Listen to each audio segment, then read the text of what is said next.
Divya music world present में आपका स्वागत है। यदि आप चाहते हैं कि हमारे सारे ऑडियो वीडियो आपको सबसे पहले सुनने को मिले तो हमारे चैनल को सब्सक्राइब करें और साथ ही बेल आइकन को भी दबाएं ताकि हमारे सारे वीडियो आप तक सबसे पहले पहुंचे।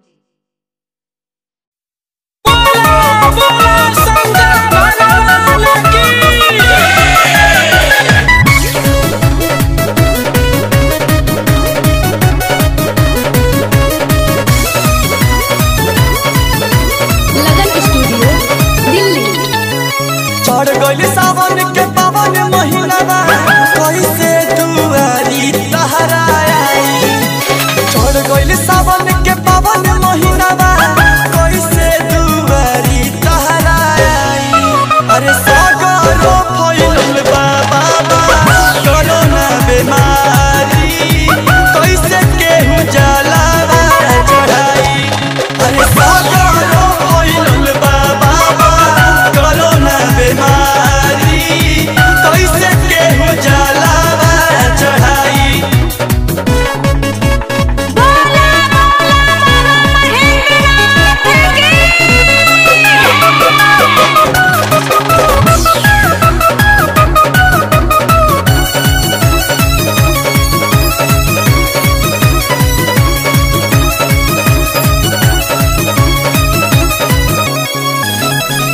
रउआ से नहीं हो रहा है कहीं बाटे बोल नानी लेके अवतार फिर से दुनिया बचा ली।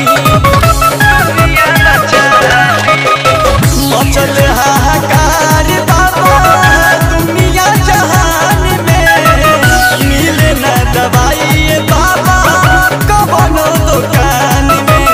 कदी चमत्कार चिकर न बके मार हमनी पाहोखी अब सहाय।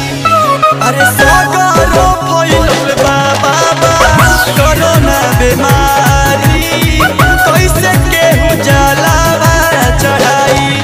अरे सागरो फैलल बा बाबा कोरोना बीमारी कैसे केहू जलावा चढ़ाई।